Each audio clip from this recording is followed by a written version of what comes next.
Niagara Falls is one of the wonder on the earth. Its majestic beauty have allured tourists from 17th century till today. Today, the city of Niagara Falls on the site of United States, which belongs to New York State, is one of the most visited tourist destination for its majestic and panoramic beauty of the falls. There are actually two falls. There is the American Falls and Canadian Falls, and I'll take you to the both.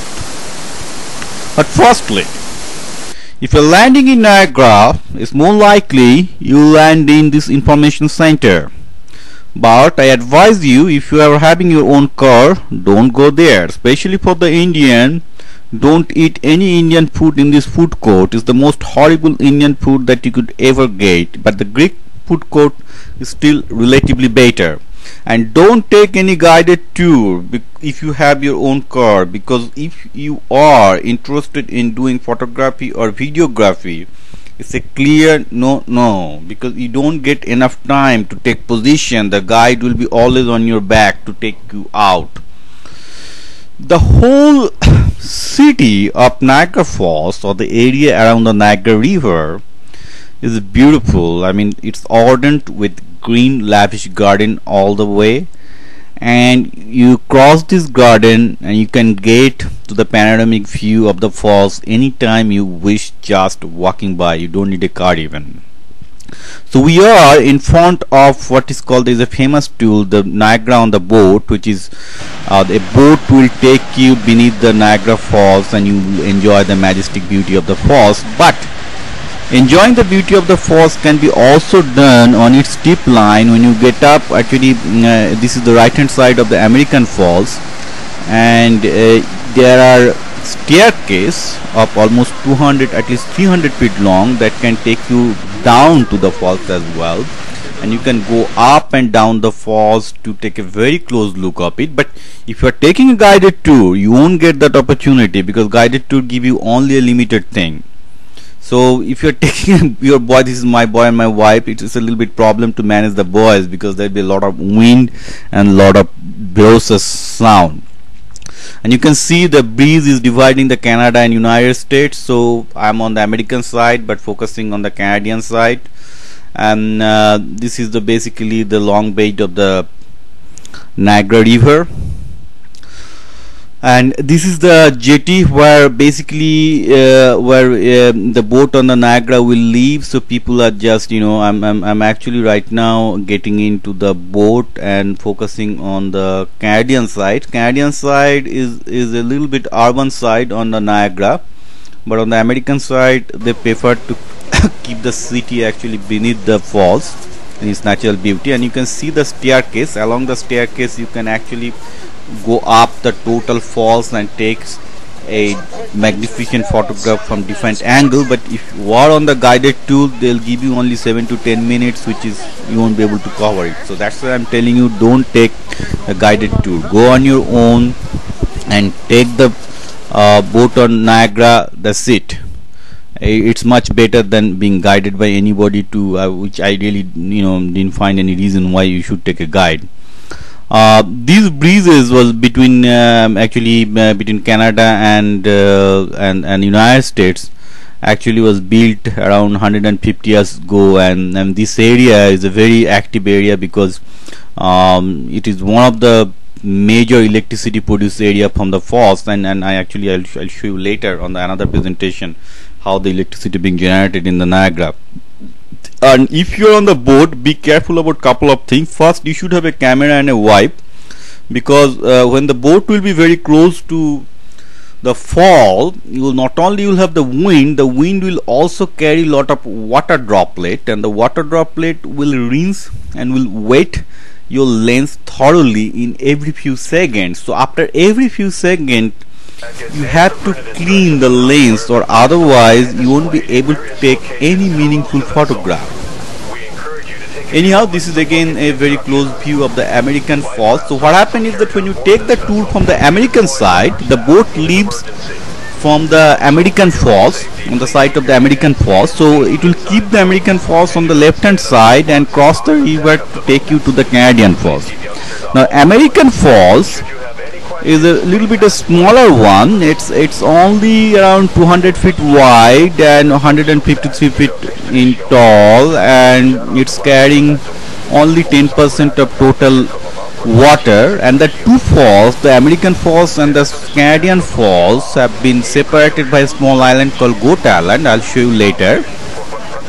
The American Falls actually can be best seen not by the boat on the Niagara, but you have to go to the Cave of the Wind, which will be the another video. I'll show you that, you know, if you go to the Goat Island, they have actually digged a tunnel to get you to the bottom of the American Falls, where you can literally stand beneath the falls and actually take wonderful photograph and enjoy what it takes. I mean, the feeling will be something that is a complete revelation for me if you just stand exactly below the falls. But that will be another video I'll show next. But here right now the boat is crossing the American Falls and trying to approach Horseshoe Falls on the Canadian side.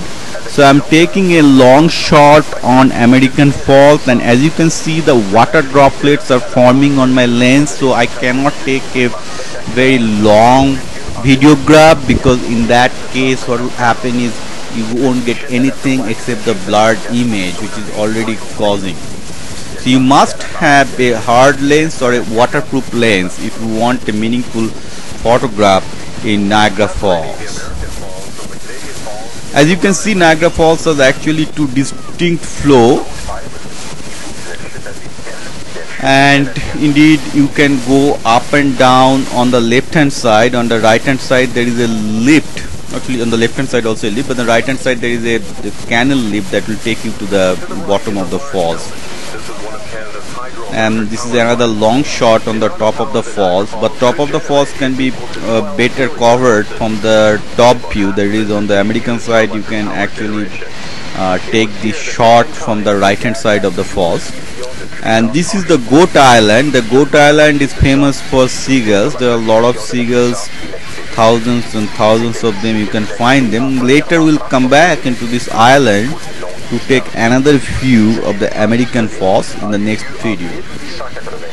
But it's really amazing. You'll find like thousands of seagulls in the Goat Island. Now crossing the Goat Island, we are now approaching the most panoramic and the largest part of the falls on the Canadian side. This is called Canadian Falls, or it is known as Horseshoe Falls.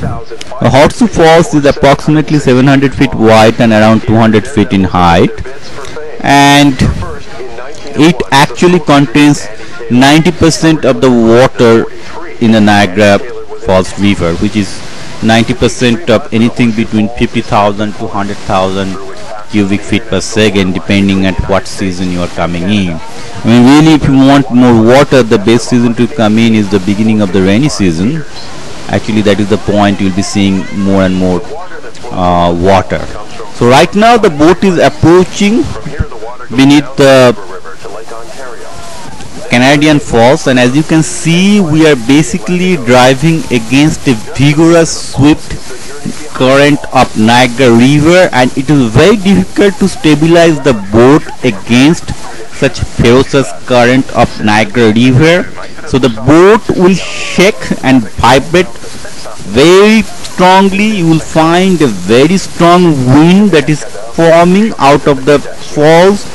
So as you can understand, the boat inhabitants, the people on the boats, are not very comfortable at this point, because not only you will be shaking badly, also you have to face a terrible gusty wind to sustain, and it is extremely difficult to photograph anything under this condition, because neither you will get a stable point to take any shot, and in every second you will find that your lens in the camera is forming some water droplets. I was lucky because fortunately I always carry a small wipe for my lens, so I was kind of cleaning my lens in every 5 seconds. But still, as you can see, the most of my photographs are also even having lot of water droplet in form of the lens.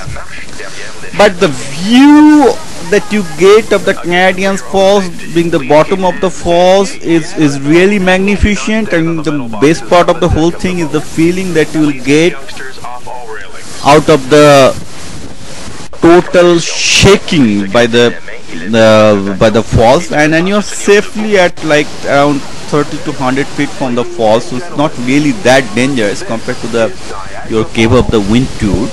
But here you can see a very swift current of the river against whom you are standing, against whom the boat is standing. And as you can see, my wife is also finding it very difficult to hold my kid because he was thoroughly afraid he can't stand even properly.